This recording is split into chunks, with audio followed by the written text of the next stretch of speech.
அனைவருக்கும் வணக்கம். ஒரு மனிதன் தனக்காக வாழ்ந்தால் அவன் ஒரு சாதாரண மனிதன், மக்களுக்காக வாழ்ந்தால் அவன் ஒரு சரித்திரம். அப்படிப்பட்ட சரித்திரமாக வாழ்ந்த காமராஜர் அவர்களை பற்றி தான் இப்பொழுது நான் பேசப் போகிறேன்.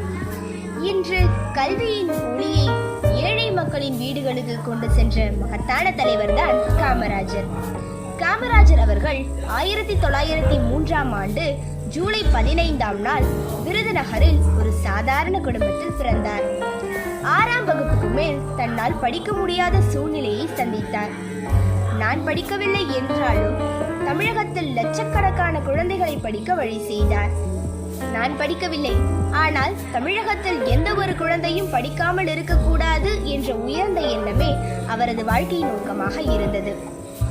காமராஜர் அவர்கள் தமிழகத்தின் 3வது முதல்வராக பொறுப்பேற்ற பின் ஊரெங்கும் தொடக்கப் பள்ளிகள், நடக்கும் தூரத்தில் நடுநிலைப் பள்ளிகள், ஓடி எட்டும் தூரத்தில் உயர்நிலைப் பள்ளிகள், நகரங்களிலும் கல்லூரிகள் ஆகியவற்றை தொடங்கினார். பசியின் காரணத்தினால் ஏழை குழந்தைகள் பள்ளியை விட்டு வெளியே சென்றுவிடக் கூடாது என்பதற்காக மதிய உணவு திட்டத்தை கொண்டு வந்தார். இன்று நாம் பள்ளியில் அமர்ந்து படிக்கவும் பல குழந்தைகள் கல்வி பெறவும் அவர் விதைத்த விதைகளே காரணமாக இருக்கின்றன. காமராஜரின் அதிகப்படியான முக்கியத்துவம் கல்வியின் மீது இருந்தாலும் அவரது நோக்கம் விவசாயத்தை செழிக்க வைப்பதாகவும் இருந்தது. எனவே அவர் பல அணைக்கட்டுகளை கட்டினார், பல வாய்க்கால்களை கட்டினார். இதனால் தமிழகமே ஒரு பொற்காலமாக அவரது ஆட்சி காலத்தில் திகழ்ந்தது. காமராஜர் அவர்கள் தனது அதிகாரத்தை நேசிக்கவில்லை, மாறாக மக்களை மட்டுமே நேசித்தார். அவர் வாழ்ந்த வீடு எளிமையானது, அவர் அணிந்த உடை எளிமையானது.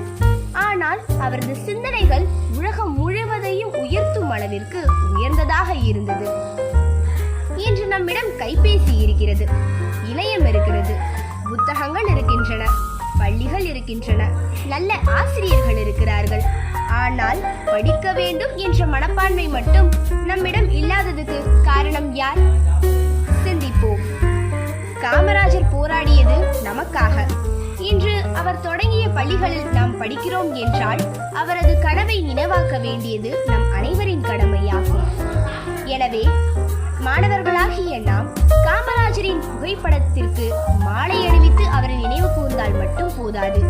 அவர் காட்டிய வழியான எளிமை, நேர்மை, உழைப்பு, சேவை மனப்பான்மை ஆகியவற்றை நம் வாழ்நாளில் பின்பற்ற வேண்டும். இன்று நாம் அனைவரும் ஒரு உறுதிமொழி ஏற்றுக்கொள்வோம். நன்றாக படிப்போம், பெற்றோர்களை மதிப்போம், ஆசிரியர்களை போற்றுவோம், நாட்டை நேசிப்போம்,